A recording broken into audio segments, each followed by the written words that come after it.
I woke up to the sound of a tractor coughing itself to death again. That was the third time this week, and each time I filled the tank, swore I did, yet somehow it drained faster than a toddler with a juice box. At first, I thought I was losing it. 67 isn't ancient, but after burying my wife last winter, the grief had been fogging my brain like a dirty windshield. Still, no amount of grief explains why a full barrel of diesel vanished overnight. I blamed myself until the night my scarecrow blinked. Yeah, blinked. And what that hidden camera captured didn't just confirm my suspicions, it flipped my entire world upside down. It started small, so small I ignored it at first. I'd head out to the barn, ready to mow the east field, only to find my tractor bone dry. I even accused my nephew, Ricky, who comes by now and then to help around the place, though he's more of a Snapchat zombie than a farmhand. He swore he didn't touch the fuel, and even offered to buy me a padlock. That got me wondering if I was becoming one of those old men who yells at clouds. I let it go until the pattern formed. It wasn't just the diesel. A few tools were misplaced, hoses slightly twisted, small signs someone had been there when I wasn't looking. Still, no footprints, no tire tracks, no broken locks. That was until it rained. Sweet muddy justice. I stepped out the next morning and found one lone tire track, thin as a cartwheel, leading from the main road right up to the side of my shed. And I recognized it instantly. See, I may be getting up there, but I never forget a vehicle, especially one as ridiculous as Karen's hot pink HOA golf cart with the neon flags and hand-painted Neighborhood Safety Patrol sign zip-tied to the roof. She patrolled like she was leading a paramilitary unit, waving her clipboard at squirrels and glaring at joggers as if they were suspicious. She's the kind of woman who calls the police when your chickens are too enthusiastic at dawn. Karen lived in the development just past my backlot. The HOA claimed jurisdiction over the gravel access road that borders my property, land that used to be part of my farm before some fancy developer sliced it off 20 years ago. Ever since, the HOA's been trying to wrap its bureaucratic tentacles around every square inch they can see. And Karen? She was their queen. The president, secretary, enforcer, and self-declared moral compass. She once fined a guy for aggressively festive wind chimes. A week after I noticed the tire track, Karen showed up on her golf cart while I was fixing the pasture fence. She didn't say hello. Just started scribbling notes on her clipboard, squinting like she could find code violations with her mind. When I asked what she was doing, she told me she'd received multiple complaints about unsecured flammable storage on my property. I looked over at my red fuel barrel, which had sat in that same spot, bolted down and locked, since 1998. I pointed that out. She told me rules evolve, and I should consider upgrading to safer standards, then zipped off like she'd just dropped some constitutional truth bomb. That night, I couldn't shake the feeling. I'd laughed it off, sure, but her tone, her timing, the weird track by the shed, it all screamed setup. So I dusted off the old trail cams I used to use to catch coyotes. One got duct-taped inside a knothole in the barn wall. Another went under the deck, pointed right at the fuel station. The third? That went into my scarecrow. I popped the head off, hollowed it out, and gave him a camera eye. Creepy? Maybe. Effective? You bet. 4 days went by. No hit. Then, on the fifth night, 1:13 a.m., I got the alert. Movement at the fuel shed. I stumbled out of bed and opened the live feed on my tablet, expecting maybe a raccoon or a drunk teenager. But no. There she was. Karen. Dressed in all black like some suburban ninja, dragging 2 red gas cans behind her. She paused and looked around, then went straight for the barrel. Didn't even hesitate. Opened it, hooked up a siphon, and got to work like she'd done it 100 times. I watched in disbelief as she filled both cans, then paused to wipe sweat from her forehead with a perfectly monogrammed towel. Then, and this is the part that really got me, she looked right at the camera. Not the one in the scarecrow, thank God, but the one by the shed. Smirked. And said, "Bet old Joe won't even notice." These farmers never do. Then she laughed and drove off into the night. I sat there, staring at the screen like I'd just seen Bigfoot do karaoke. The anger came in waves. Not just because she was stealing. Not just because she was smug about it. But because she thought I was too stupid to catch on. That she'd made me the punchline of her private joke. I knew right then, I wasn't just going to report her. I was going to make sure she never forgot the night she stole from Joe McBride's farm. The next morning, I made coffee, sat on my porch, and watched her roll past in her golf cart like nothing happened. She even waved. I waved back and smiled. Because now, it wasn't just about fuel. It was about respect. And revenge. And I was just getting started. The next day, the sky was clear, the birds were chirping, and Karen was smug. She always had that look, like she knew something you didn't, and you were too stupid to realize it. I sat on my porch swing pretending to read the paper, coffee in hand, watching her buzz by in her ridiculous golf cart like a hornet with a clipboard. She didn't even glance my way this time, which made her next move even more obvious. Karen always got bold before she got sloppy. That night, I made sure all 3 trail cameras were fully charged and armed. I even repositioned the one inside the scarecrow's head just slightly to catch a wider view. I didn't sleep. I sat in the dark living room with the screen glowing beside me. Midnight passed. Then 1. I was beginning to think maybe she'd skip this round. But right at 2:13 a.m., motion detected. There she was, creeping along the gravel path, the faint electric whine of her golf cart tires barely registering on the mic. She parked under the cover of the old sycamore like a seasoned criminal and tiptoed across my field like she expected to be dodging laser beams. Karen wore all black again, this time with a baseball cap and a hoodie that said, "Neighborhood Watch," across the back, which would have been hilarious if I wasn't so angry. She brought 3 gas cans this time, and had a little LED lantern hooked to her belt. She moved with purpose, like she wasn't just stealing, she was executing a plan she believed in. She opened the fuel barrel, looked around, and started siphoning like a pro. And this time, she started humming. Actually humming. Some old show tune I couldn't place, like she was having the time of her life while draining my hard-earned diesel into her HOA patrol chariot. She finished, tightened the lid, and strolled off without even checking her surroundings. That was mistake number 1. Mistake number 2? Talking to herself loud enough for the camera mic to pick up. She muttered, "Guess that old coot still hasn't figured it out. Probably thinks the squirrels are getting into his gas."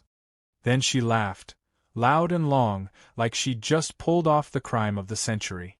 That laugh triggered something deep in me. Not just anger, but something old and tired and raw. Maybe it was the months of silence after my wife passed, the long days alone with no one to talk to but the goat. But hearing her treat me like I was invisible, that hit different. The next morning, I acted normal. Waved at neighbors. Fed the chickens. Fixed a loose plank on the back fence. But after lunch, I pulled the footage from the cameras and got to work. I edited the best clips together, added a timestamp, and even threw in some sarcastic subtitles. Karen's Greatest Hits Volume 1 played like a late-night infomercial. My favorite part was when she slipped slightly in the mud and whispered, "Not again," like this wasn't her first clumsy heist. I didn't send the video to the police. Not yet. That would have been too easy. I had a better plan. I uploaded it to the private Facebook group for our area, Willow Creek Residents, News and Neighborhood Watch. The kind of place where people argued about trash bin placement and posted blurry possum sightings. Perfect audience. I used a throwaway account and captioned it, "Who's fueling their HOA power trip on Joe's dime?" Then I hit post and walked away. It took about 30 minutes before the comments exploded. People tagged each other. Some laughed. Some were furious. Others shared their own weird Karen run-ins, unfounded fines, trespassing, threats over decorative birdhouses. Turns out, I wasn't her only victim.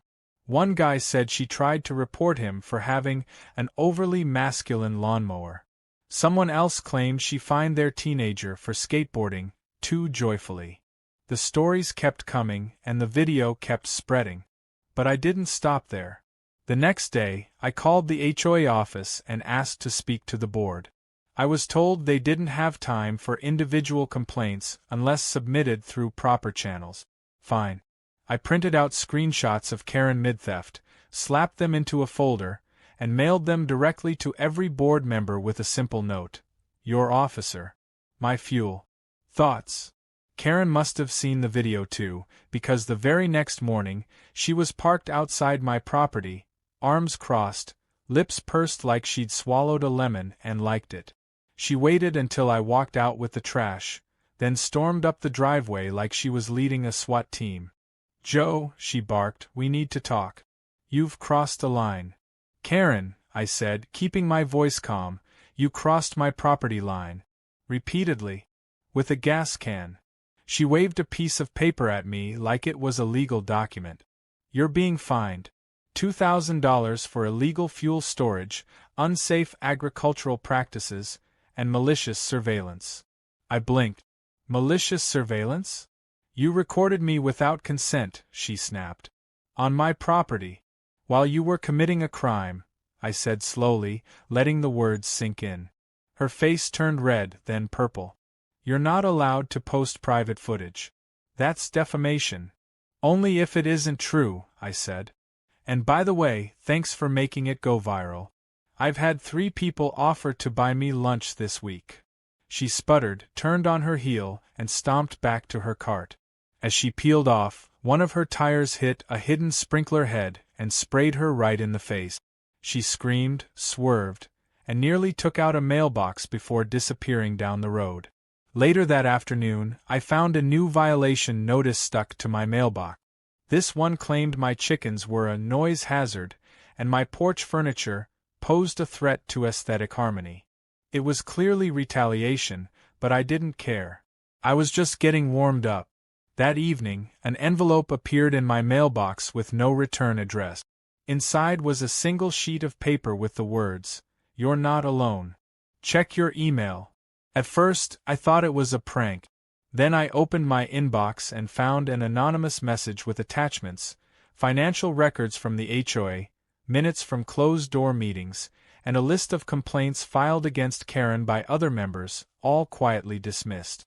Turns out, Karen wasn't just stealing gas.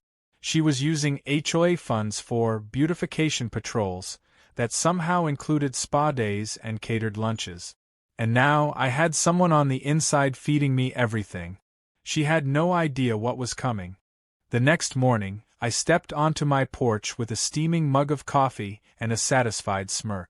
The sky was doing that soft orange blush it gets right before it burns off into a hot day, and everything felt quiet in a good way. But that was just the calm before the storm. By 9 a.m., my phone was buzzing nonstop. Apparently, the video had made the rounds faster than I expected. Local Facebook moms were tagging their neighbors, the high schoolers were making remix edits of Karen's midnight fuel heist, and even the pastor had shared it on the church bulletin board with the note, "Thou shalt not steal." It had become a local sensation.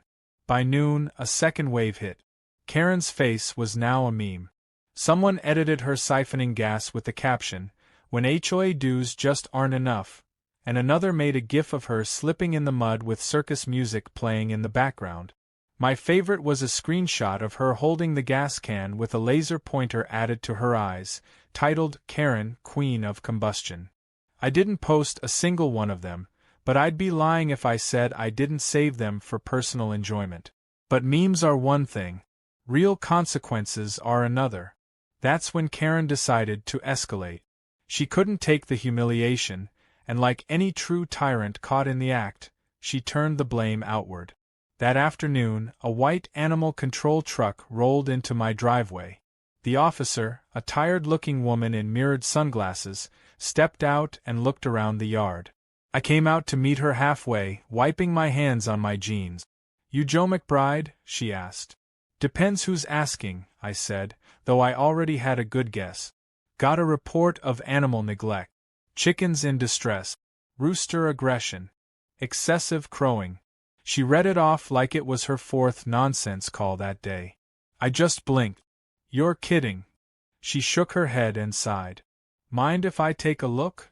Be my guest, I said and led her to the coop. My chickens are treated better than most house pets. They've got a clean coop, fresh hay, constant access to food and water, and they even have a little shaded swing set I built for them last summer. I watched as the officer crouched near the fence and made the kind of cooing sounds normally reserved for babies and golden retrievers. One of my silkies waddled over and sat right beside her. Well, she said finally, these birds seem pretty emotionally stable to me. Thanks, I replied deadpan. They go to therapy every Thursday. She laughed and handed me a pink carbon copy of the report. I'll mark this as unsubstantiated. But between you and me, we get a lot of calls from that HOA. Mostly nonsense. I watched her drive off, more amused than mad, but I knew Karen wasn't done. She never backed down quietly. I had to get ahead of her next move, so I got to work. That night, I set up the next part of my plan.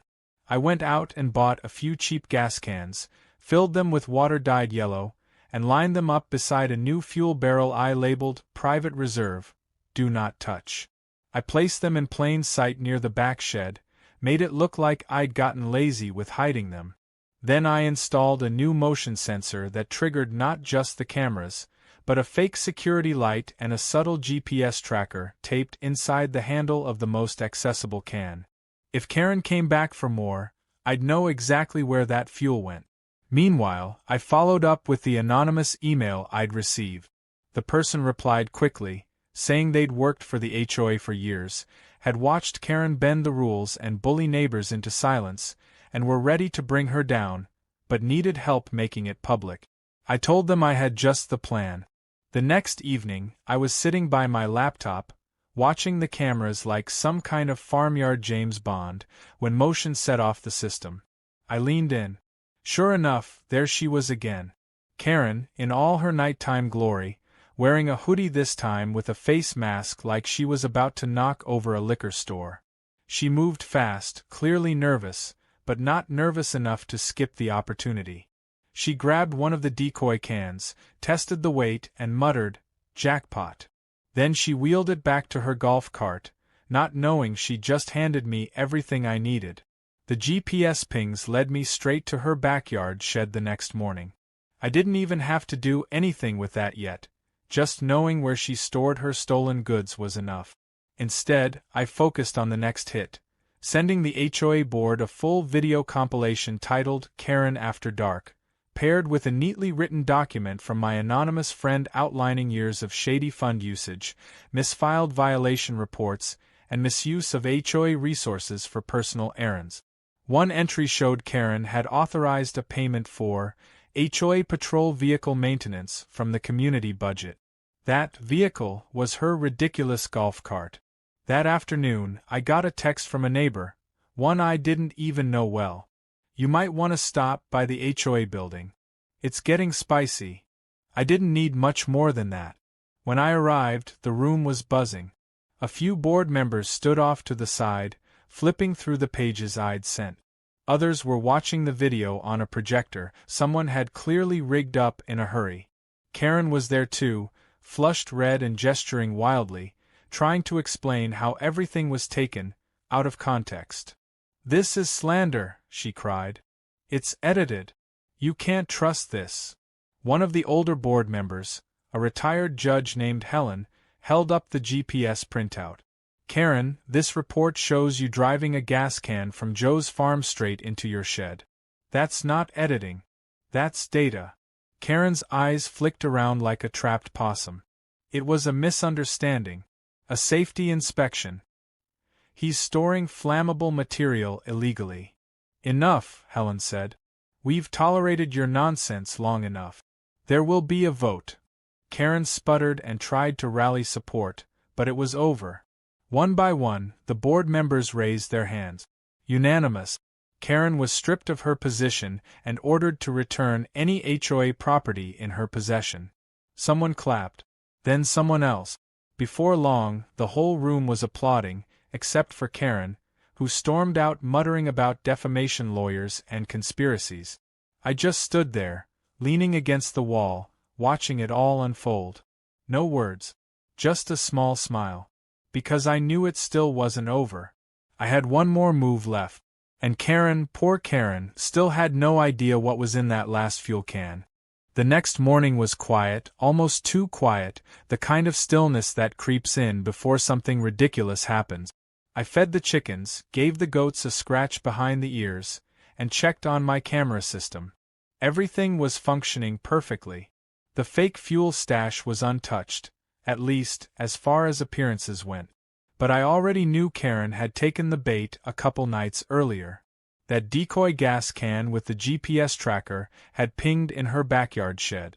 She thought she'd gotten away with one last haul before her downfall, but she didn't know what else I'd slipped into that can besides a tracking device. I had spent the last 2 days prepping what I like to call agricultural deterrents. A blend of glitter, bright blue dye powder, a few live crickets, and, for maximum effect, a scoop of very ripe chicken guts from a recent freezer clean-out. I'd sealed it in a spring-loaded compartment inside the fake can, set to pop if it was tipped too far or opened the wrong way. Not dangerous, just messy and deeply unpleasant. A farmer's version of booby-trapping the cookie jar. That morning, the tracker moved again. Karen must have finally tried to use the fuel. About an hour later, I heard a scream. A long, high-pitched, unbroken wail that echoed across the valley like a horror movie foghorn. I leaned against my fence post and waited. Sure enough, a few minutes later, her golf cart tore down the gravel road like a malfunctioning theme park ride, blue dye dripping from the roof, glitter sparkling in the sun, and what looked like shredded feathers and unidentifiable goo splattered across her windshield. Karen was behind the wheel, soaked, covered, and absolutely hysterical.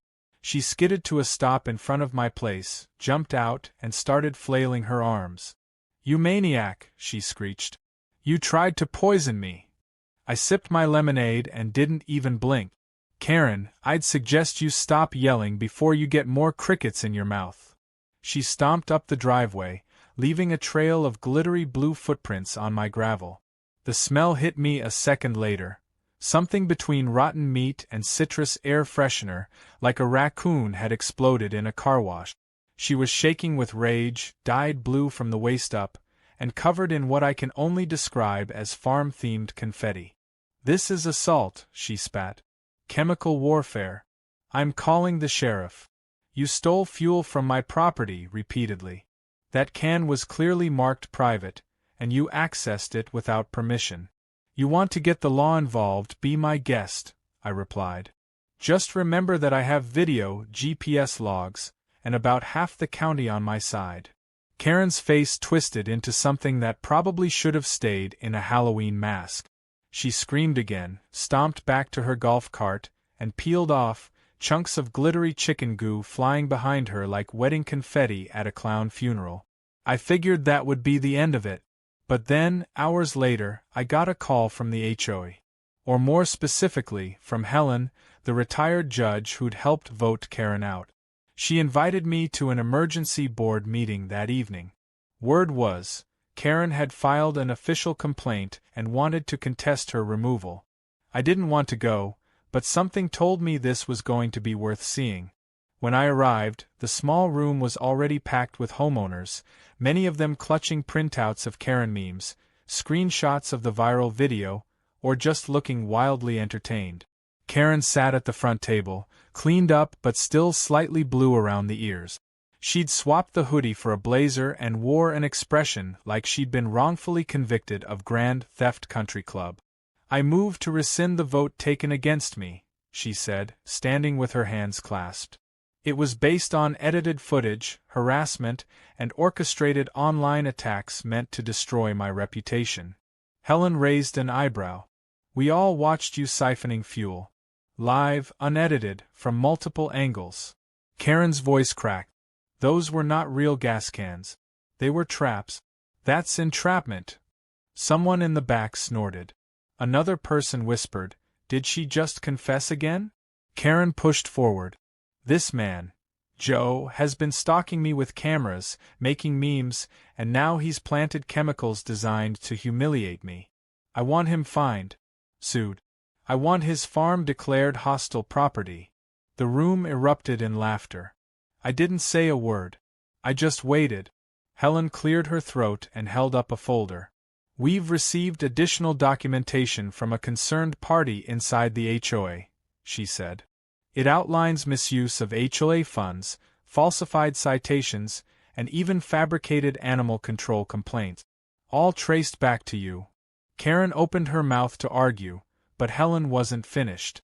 "We also now have the receipts for golf cart maintenance, fuel reimbursements, and a decorative HOA patrol hat charged to the community fund, totaling nearly $7,000. Karen's face went white. "We've contacted the county auditor," Helen said, "and law enforcement has been made aware. We suggest you consult an attorney." Karen started crying. It wasn't the kind of crying that tugs at your heartstrings. It was theatrical, nose-running, red-faced sobbing, the kind a toddler does when their toy gets taken away. She tried to plead, made vague threats about lawyers and lawsuits, but nobody was listening. The meeting ended with Helen asking for volunteers to repaint the HOA signs Karen had installed, most of which featured her own name in gold vinyl. I drove home slow that night, window down, letting the breeze roll through. For the first time in a long while, I felt something I hadn't in months: peace. Not just because Karen had been ousted, not just because justice had been served, but because I'd remembered I wasn't alone. The community had rallied. Neighbors had stood up. And somehow, in the process of defending my property, I'd connected with people I thought had forgotten I existed. When I got back to the farm, the chickens were already roosting, the goats munching quietly, and the stars starting to pepper the sky. I walked past the scarecrow and gave him a tip of the hat. He'd done good work. So had I. And while Karen might still have one or two tricks left, she was running out of fuel in every sense of the word. But just in case, I started sketching out the next trap. Something involving a paint bomb, fake gold bars, and a mannequin dressed like a code enforcement officer. Because out here, when the fox keeps sneaking into the henhouse, you don't just lock the door. You give the fox a show he'll never forget. The days that followed felt almost surreal.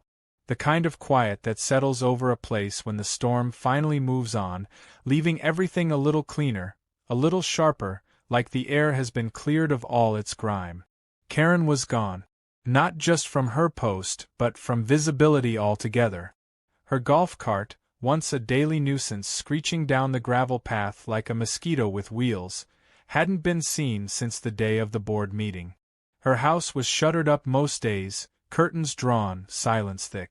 It was like the queen of the HOA had been dethroned and stuffed into her own moat.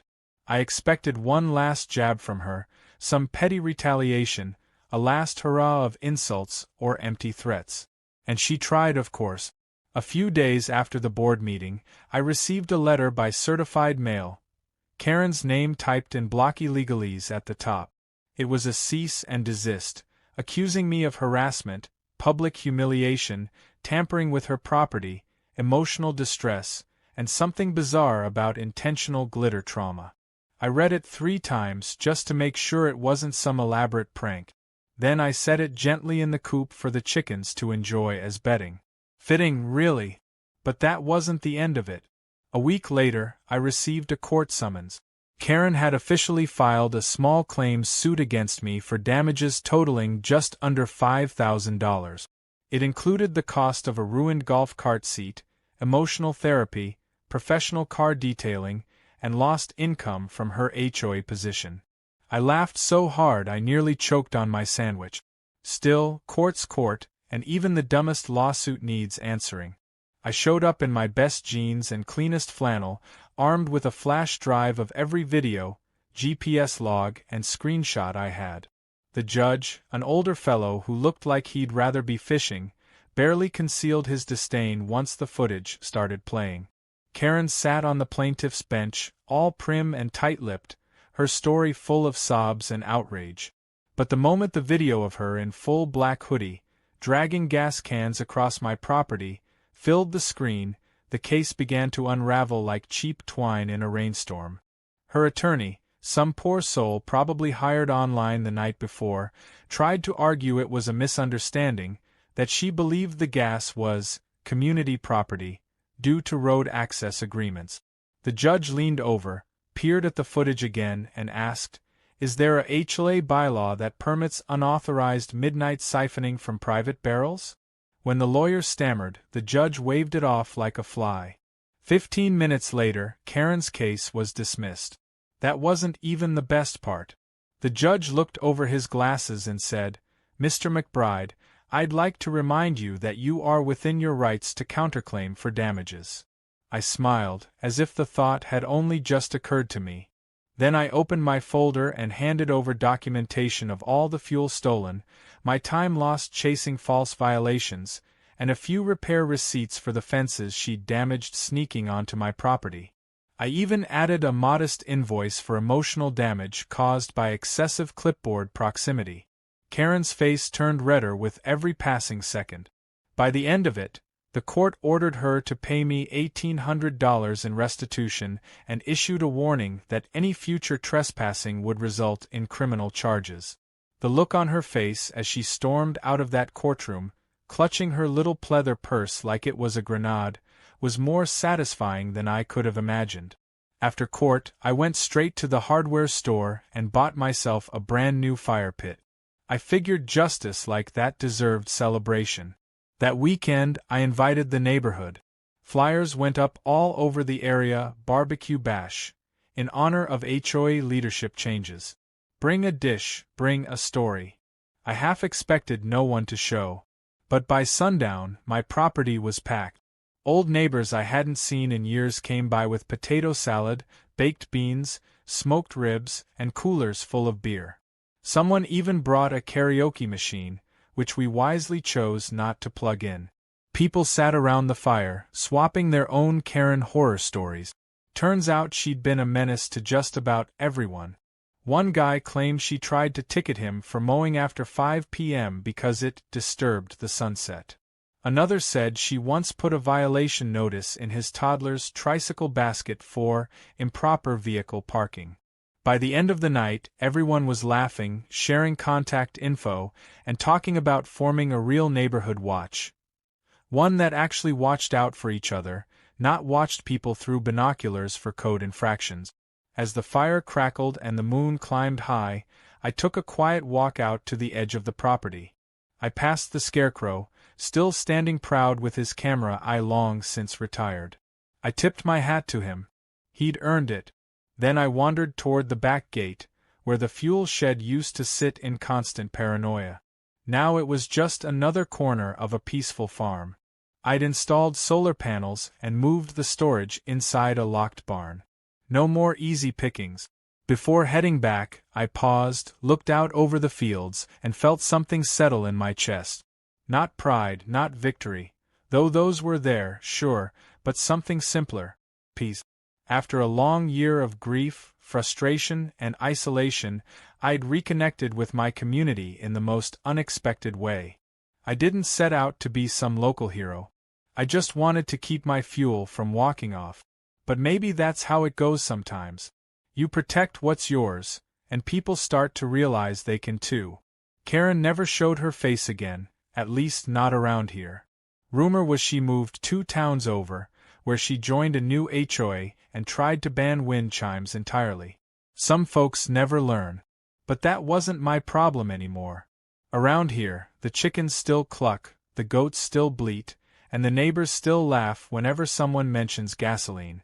I went back to my porch that night, cracked open a cold one, and watched the last of the barbecue crowd head down the gravel road, headlights fading into the dark. The Scarecrow stood tall behind me, watching over the quiet land. And as I rocked back on the creaky porch swing, I couldn't help but chuckle. Lesson of the day? Don't steal from farmers. Especially not the ones who know how to wire a camera into a cornstalk.